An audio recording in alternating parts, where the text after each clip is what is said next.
अगला क्वेश्चन है 121 तक क्वेश्चन आगे जो वीडियो प्लेलिस्ट में पड़ा हुआ उसमें दिया है। क्वेश्चन है कि भारतीय राष्ट्रीय कांग्रेस की स्थापना कब की गई? तो ये की गई थी 1885 ईस्वी में।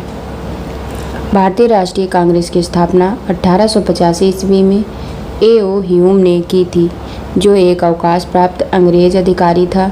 इसका पहला अधिवेशन 28 दिसंबर 1885 ईस्वी को बम्बई स्थित गोकुलदास तेजपाल संस्कृत विद्यालय में आयोजित किया गया।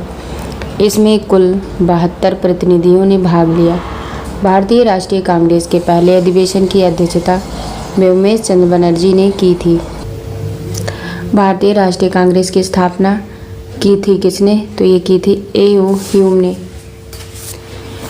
बात करें एलन ऑक्टेवियन ह्यूम भारतीय सिविल सेवा के सेवानिवृत्त ब्रिटिश अधिकारी थे। ये शिमला में बस गए थे और 1884 ईस्वी में इन्होंने भारतीय राष्ट्रीय संघ यानी कि इंडियन नेशनल यूनियन की स्थापना की, जो कि भारतीय राष्ट्रीय कांग्रेस का अग्रदूत था।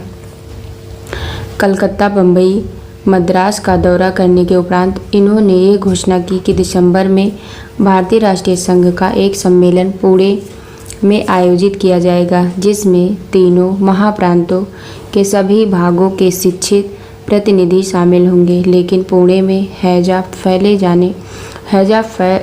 जाने के कारण सम्मेलन का स्थल बदलकर गोकुलदास तेजपाल संस्कृत पाठशाला बम्बई कर दिया है। भारतीय राष्ट्रीय संघ का पहला अधिवेशन 28 दिसंबर 1885 को हुआ। इसी अधिवेशन में दादा भाई नौरोजी के सुझाव पर इस संगठन का नाम बदलकर भारतीय राष्ट्रीय कांग्रेस कर दिया गया। अगला क्वेश्चन है भारतीय राष्ट्रीय कांग्रेस के संस्थापक कौन थे?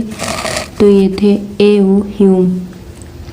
नेक्स्ट है भारतीय राष्ट्रीय कांग्रेस के संस्थापक थे, तो ये थे एक असैनिक सेवक। नेक्स्ट है भारतीय राष्ट्रीय कांग्रेस का प्रथम अधिवेशन कहाँ हुआ? तो ये मुंबई में हुआ। भारतीय राष्ट्रीय कांग्रेस का प्रथम अधिवेशन 28 दिसंबर 1885 को तेजपाल संस्कृत पाठशाला बम्बई, जो कि मुंबई में है, वहाँ हुआ। इसमें कुल 72 प्रतिनिधियों ने भाग लिया था, जिनमें से 38 प्रतिनिधि जो है बम्बई महाप्रांत के, 21 सदस्य मद्रास से, 3 सदस्य बंगाल से तथा 7 सदस्य उत्तर प्रदेश एवं अवध से तथा 3 सदस्य पंजाब से सम्मिलित हुए। कांग्रेस के प्रथम अधिवेशन की अध्यक्षता व्योमेश चंद्र बनर्जी ने की। ए.ओ. ह्यूम इसके सचिव थे। अगला क्वेश्चन है कि भारतीय राष्ट्रीय कांग्रेस के दूसरे अधिवेशन की अध्यक्षता किसने की? तो ये दादा भाई नौरोजी ने की। बात करें कांग्रेस का दूसरा अधिवेशन 1886 ईस्वी में कलकत्ता में हुआ। इसकी अध्यक्षता दादा भाई नौरोजी ने की।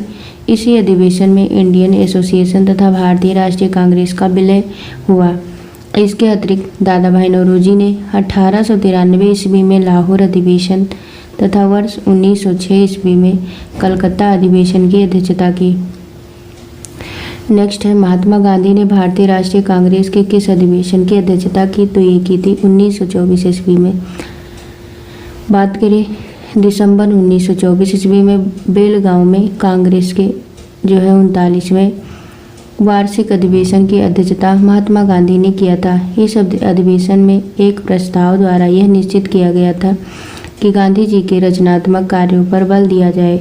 इसी अधिवेशन में गांधी दास समझौते को अनुमोदित किया गया। अगला है इंडियन नेशनल कांग्रेस की प्रथम भारतीय महिला अध्यक्ष कौन थी? तो ये थी सरोजिनी नायडू। नेक्स्ट है सरोजिनी नायडू 1879 से 1849 ईस्वी में प्रख्यात कवयित्री और राष्ट्रवादी नेत्री थी।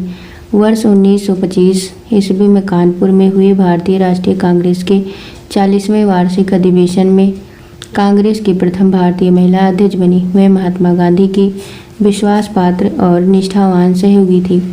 स्वतंत्रता संग्राम में भाग लेने पर इन्हें कई बार जेल भी जाना पड़ा। वर्ष 1947-49 में ये उत्तर प्रदेश की राज्यपाल भी रहीं। अगला है भारतीय राष्ट्रीय कांग्रेस का 27वां अधिवेशन किस स्थान पर हुआ? तो ये हुआ था बांकीपुर में। भारतीय राष्ट्रीय कांग्रेस का 27वां अधिवेशन 1912 ईस्वी में बांकीपुर बिहार में संपन्न हुआ। इस अधिवेशन की अध्यक्षता आर.एन. मुधोलकर ने की थी। इस अधिवेशन में ए.ओ. ह्यूम को कांग्रेस का पिता कहा गया। अगला क्वेश्चन है, पुस्तक poverty and un British rule in India किसने लिखी? तो ये लिखी थी दादा भाई नौरोजी ने। Poverty and un British rule in India नामक पुस्तक के लेखक कौन थे? तो दादा भाई नौरोजी। अगला क्वेश्चन है, किसने कहा था कि कांग्रेस आंदोलन न तो लोगों द्वारा प्रेरित था और न ही उनके द्वारा सोचा या योजनाबद्ध किया गया था? तो ये सर सैयद अहमद ने कहा था।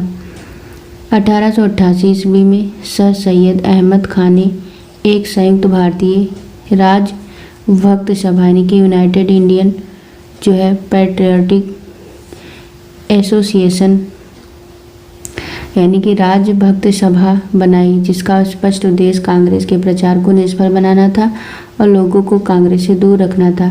सैयद अहमद खान ने कहा कि कांग्रेस आंदोलन न तो लोगों द्वारा प्रेरित है और न ही उनके द्वारा सोचा या योजनाबद्ध किया गया है।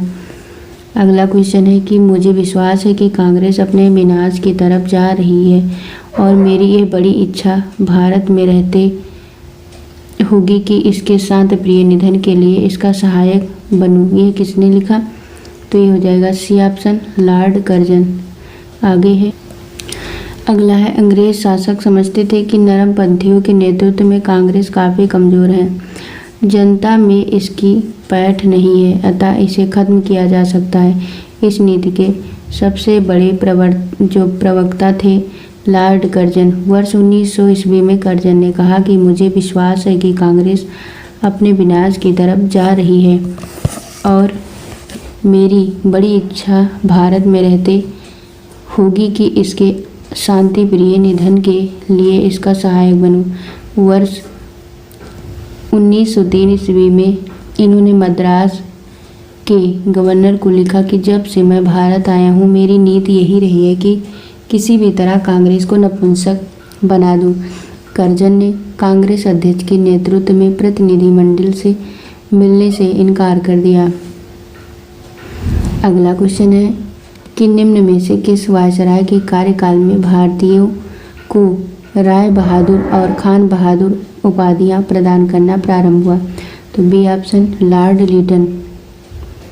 बात करें लॉर्ड लिटन के कार्यकाल में भारतीयों को राय बहादुर और खान बहादुर की उपाधियां प्रदान करना प्रारंभ हुआ।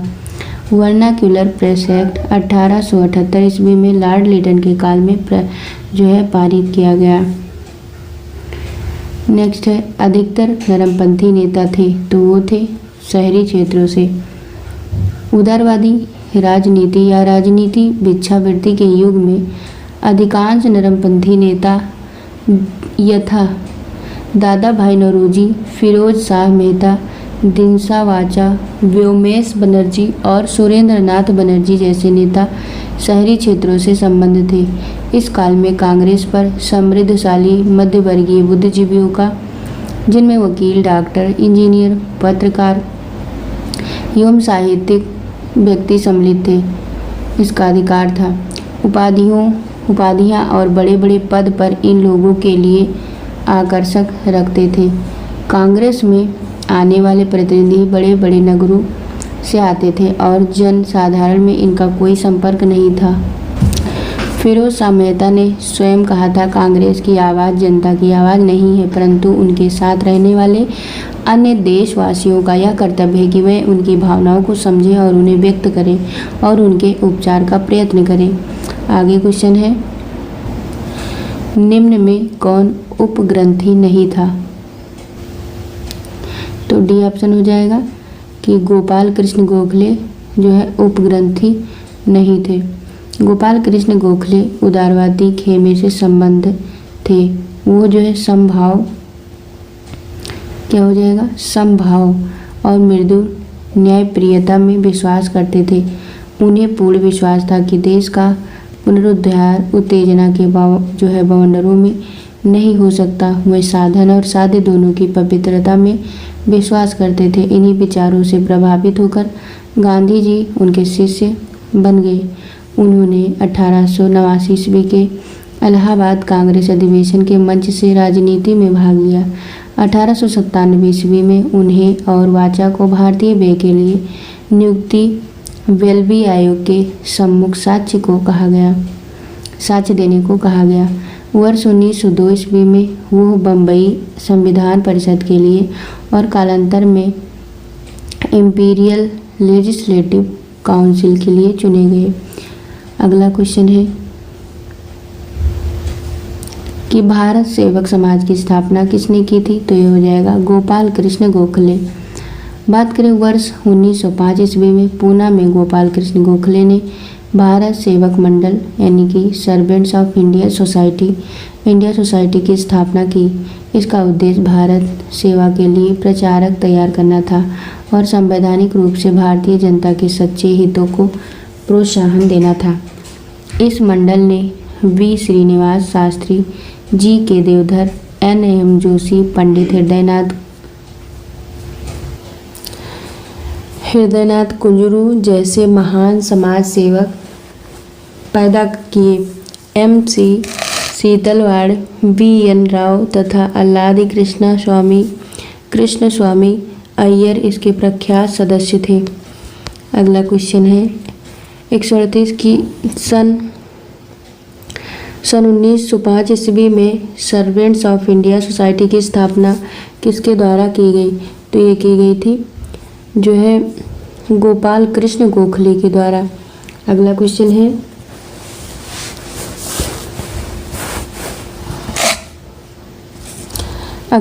कि रजनी पामदत्त ने कहा वे साम्राज्यवाद से लड़ते भी थे और सहयोग भी करते थे। उन्होंने किस राजनीतिक गठबंधन के बारे में यह कहा था? तो इसका आंसर हो जाएगा ए ऑप्शन भारतीय राष्ट्रीय कांग्रेस ने कहा था कि इसके बारे में जो है कहा था कि वे साम्राज्यवाद से लड़ते भी थे और सहयोग भी करते थे। किसने कहा था? रजनी पामदत्त ने। फिर अगला क्वेश्चन है कि पहले इसका थोड़ा सा एक्सप्लेनेशन देखते हैं। देखिए, रजनी पामदत्त ने कथन कहा कि भारतीय राष्ट्रीय कांग्रेस के बारे में कहा कि कांग्रेस कई अवसरों पर अंग्रेजी हुकूमत के साथ सहयोग भी करती थी, जैसे प्रथम विश्व युद्ध में भारतीय सहयोग हो या गांधी इरविन वार्ता हो। इसके अतिरिक्त भारतीय राष्ट्रीय कांग्रेस ने साम्राज्यवाद का विरोध करते हुए अंग्रेजों से आज़ादी की लड़ाई लड़ते हुए देश को स्वतंत्र भी कराया। अगला है कि भारतीय राष्ट्रीय आंदोलन गर्मपंथियों के प्रभावाधीन आया। तो यह आया था 1906 ईस्वी में। नेक्स्ट है वर्ष 1906 के बाद भारतीय राजनीति में कांग्रेस के भीतर गर्म दल का प्रभाव बढ़ा। गर्म दल का नेतृत्व प्रमुख कांग्रेसी नेताओं बाल गंगाधर तिलक, लाला लाजपत राय, बिपिन चंद्र पाल तथा अरविंद घोष ने मिलकर किया। इन नेताओं ने स्वराज को अपना लक्ष्य बनाया। तिलक ने नारा दिया, स्वराज मेरा जन्मसिद्ध अधिकार है और मैं इसे लेकर रहूँगा। अगला क्वेश्चन है कि बाल गंगाधर तिलक लोकमान्य तिलक के नाम से जाने जाते हैं। तो ये हो जाएगा उपर्युक्त में से कोई नहीं या उपर्युक्त में से एक से अधिक। बात करें, ब्रिटिश सरकार ने बाल गंगाधर तिलक को पुणे के असिस्टेंट कलेक्टर रैंड की हत्या के मामले में अभियुक्त बनाया। तिलक को दोषी पाया गया और उन्हें 8 माह के कठोर कारावास की सजा सुनाई गई। जब वे जेल से बाहर आए तो वे एक राष्ट्रीय नायक यानी नेशनल हीरो के रूप में उभरे और उन्हें लोकमान्य की उपाधि प्राप्त हुई। इस तरह किसी एक घटना नहीं बल्कि अनेक राष्ट्रवादी कार्यों के बाद तिलक को लोकमान्य की उपाधि दी गई। अगला क्वेश्चन है, निम्नलिखित में से कौन सा नेता कांग्रेस के गर्म दल से संबंधित था? तो ये ऑप्शन हो जाएगा अरविंद घोष।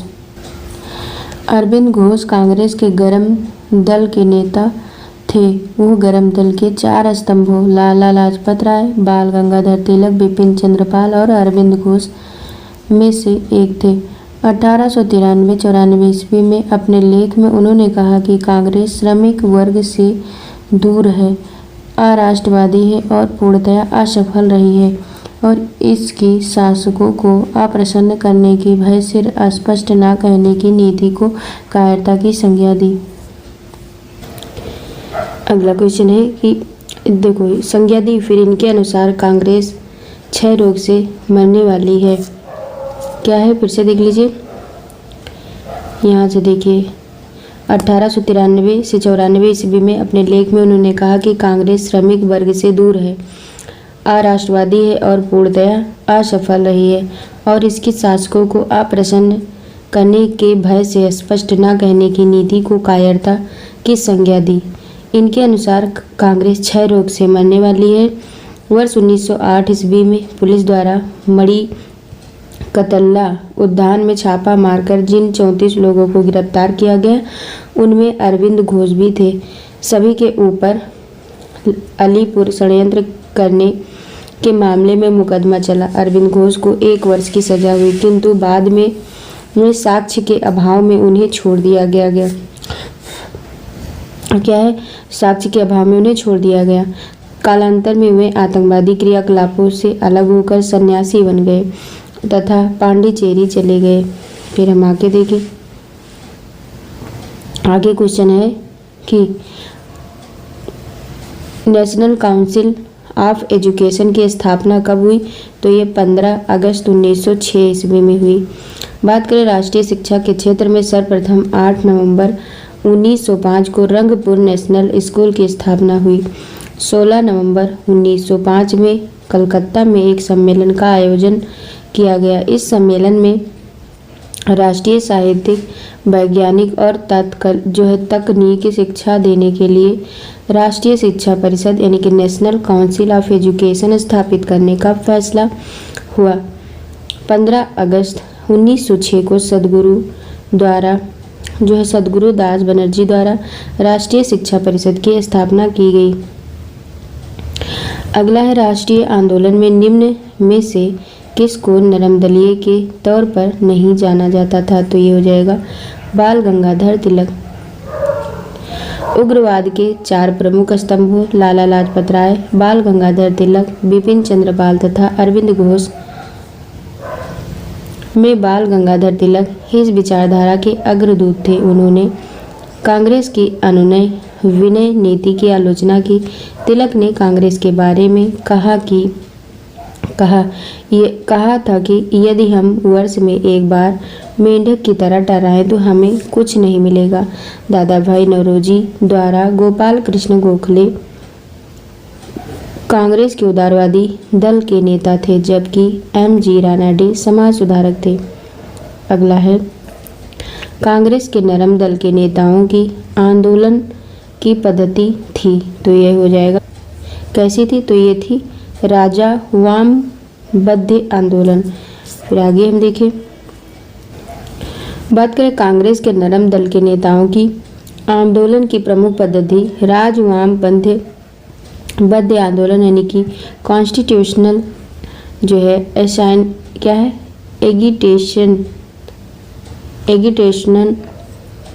एजिटेशन अर्थात प्रशासन में भारतीयों की भागीदारी की मांग तथा जनता में राजनीतिक जागरूकता उत्पन्न करना था। बात करें अगला क्वेश्चन, शेरे पंजाब के नाम से निम्न में से कौन मशहूर थे, तो ये कौन थे, जो है लाला लाजपत राय। लाला लाजपत राय शेर ए पंजाब के नाम से जाने जाते थे और भारतीय राष्ट्रीय कांग्रेस में गरम दल के नेता थे तथा पूरे पंजाब के प्रतिनिधि थे। इन्हें पंजाब केसरी के नाम से भी जाना जाता है।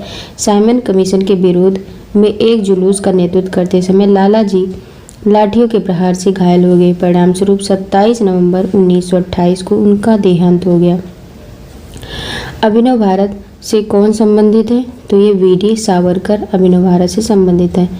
बात करें अभिनव भारत के बारे में, तो इसकी स्थापना 1904 ईस्वी में हुई। कहाँ पे, तो ये महाराष्ट्र नासिक में। इसके संस्थापक कौन थे, तो ये जो खुद थे वीडी सावरकर जी। और वीडी सावरकर जिनको हम कहते हैं विनायक दामोदर सावरकर, द्वारा 1899 ईस्वी में स्थापित मित्र मेला ही वर्ष 1904 में एक गुप्त सभा यानी कि अभिनव भारत में परिवर्तित हो गई। फिर से देखो, वीडी सावरकर द्वारा 1899 ईस्वी में स्थापित जो मित्र मेला था वही 1904 ईस्वी में एक गुप्त सभा हुई और उसी में अभिनव भारत में परिवर्तित कर दिया गया। नेक्स्ट है, मुजफ्फरपुर में किंग्सफोर्ड की हत्या का प्रयास कब किया गया? तो ये 1908 ईस्वी को किया गया। बात करें 30 अप्रैल 1908 को बिहार के मुजफ्फरपुर में खुदीराम बोस और प्रफुल्ल चाकी ने किंग्सफोर्ड पर बम फेंका, परंतु किंग्सफोर्ड बच गया और दुर्भाग्य से राष्ट्रीय आंदोलन से हमदर्दी रखने वाले मिस्टर कैनेडी की पत्नी एवं पुत्री मारी गई। प्रफुल्ल चाकी ने पुलिस से बचने के लिए आत्महत्या कर ली तथा खुदीराम बोस को गिरफ्तार कर फांसी दे दी गई। अगला है निम्नलिखित में से कौन सा एक राष्ट्रवादी समाचार पत्र नहीं था? तो ये द टाइम्स ऑफ इंडिया नहीं। द टाइम्स ऑफ इंडिया एक राष्ट्रवादी समाचार पत्र नहीं था। इसके अतिरिक्त द हिंदू, बंगाली और दी महरत्ता समाचार पत्र राष्ट्रवादी सोच को बढ़ावा देने वाले थे। अगला है कि क्रांतिकारी गतिविधियों के साथ कौन सी पत्रिका जुड़ी हुई है? तो डी ऑप्शन यंग पत्रिका यंग इंडिया। बात करें यंग इंडिया पत्रिका क्रांतिकारी गतिविधियों के साथ जुड़ी नहीं थी। यंग इंडिया पत्रिका का संपादन महात्मा गांधी ने किया था। महात्मा गांधी अहिंसक आंदोलन के समर्थक थे। वर्ष 1913 ईस्वी में सोहन सिंह भाकना ने Hindustan association of the Pacific coast नामक संस्था की स्थापना की। इस संस्था ने गदर नामक अखबार निकाला, जिससे इस संस्था का नाम भी गदर पार्टी पड़ गया। युगांतर तथा संध्या पत्रिकाएं भी क्रांतिकारी गतिविधियों से संबंधित थी। बात करें अगला क्वेश्चन कि नीचे दिए गए विकल्पों में से राष्ट्रवादी समाचार पत्रों द हिंदू, केसरी, बंगाली हिंदुस्तानी, सुधारक के संपादकों के नामों का सही संयोजन ज्ञात कीजिए। तो इसका आंसर कौन सा हो जाएगा? डी ऑप्शन सी जी सुब्रमण्यम अय्यर, बाल गंगाधर तिलक, सुरेंद्र नाथ बनर्जी, गंगा प्रसाद वर्मा और गोपाल कृष्ण गोखले। बात करें द हिंदू तो उसके संस्थापक थे जी सुब्रमण्यम अय्यर, केसरी के संस्थापक थे बाल गंगाधर तिलक, बंगाली के संस्थापक थे सुरेंद्र नाथ बनर्जी, हिंदुस्तानी के संस्थापक थे गंगा प्रसाद वर्मा, गोपाल कृष्ण गोखले के संपादक किसके संपादक थे? तो सुधारक के। इसलिए उत्तर डी सही हो जाएगा। नेक्स्ट है अगला, स्वराज मेरा जन्म सिद्ध अधिकार है, मैं इसे पाकर रहूँगा। तो सी ऑप्शन हो जाएगा बाल गंगाधर तिलक। भारतीय राष्ट्रीय कांग्रेस के लखनऊ अधिवेशन 1916 ईस्वी में बाल गंगाधर तिलक ने कहा था, स्वराज मेरा जन्मसिद्ध अधिकार है और मैं इसे लेकर रहूँगा। तिलक राजनीतिक उग्रवाद तथा आक्रामक राष्ट्रवाद में विश्वास करते थे।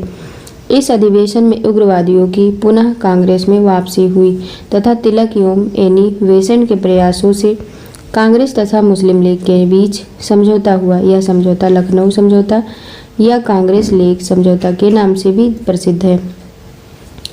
नेक्स्ट है स्वराज मेरा जन्मसिद्ध अधिकार है और मैं इसे लेकर ही रहूँगा। ये हो जाएगा सी ऑप्शन बाल गंगाधर तिलक। बात करें भारतीय राष्ट्रीय कांग्रेस के लखनऊ अधिवेशन 1916 में बाल गंगाधर तिलक ने कहा था, स्वराज मेरा जन्मसिद्ध अधिकार है और मैं इसे लेकर रहूँगा। इस अधिवेशन में उग्रवादियों की पुनः कांग्रेस में वापसी हुई तथा तिलक एवं एनी बेसेंट के प्रयासों से कांग्रेस तथा मुस्लिम लीग के बीच समझौता हुआ। यह समझौता लखनऊ समझौता या कांग्रेस लीग समझौता के नाम से प्रसिद्ध है। नेक्स्ट है भारतीय क्रांति की जननी किसे कहते हैं? तो ये डी ऑप्शन हो जाएगा मैडम। भारतीय क्रांति की जननी मैडम भीकाजी रुस्तम कामा को कहते हैं। बात करें मैडम कामा तो इनका जन्म 24 सितंबर 1861 को हुआ था। इनके जो माता पिता यानी कि पेरेंट्स जो थे सोराबजी पारसी, इनके माता पिता कौन थे? पारसी थे।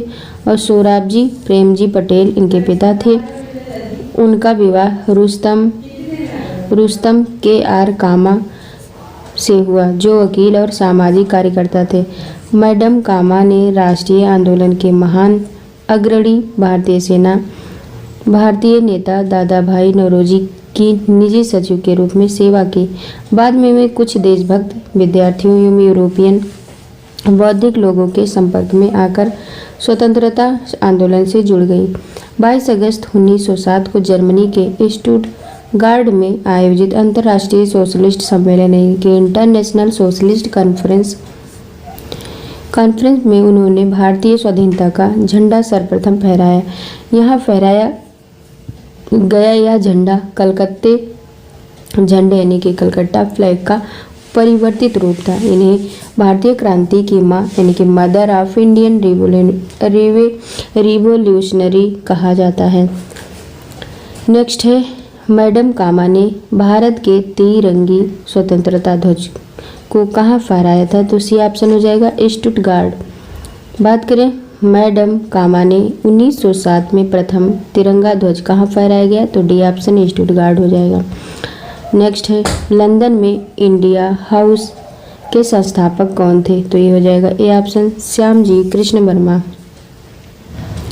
फरवरी 1905 में लंदन में श्यामजी कृष्ण वर्मा ने इंडियन होम रूल सोसाइटी की स्थापना की। उन्होंने इंडिया हाउस की भी स्थापना की। यहाँ से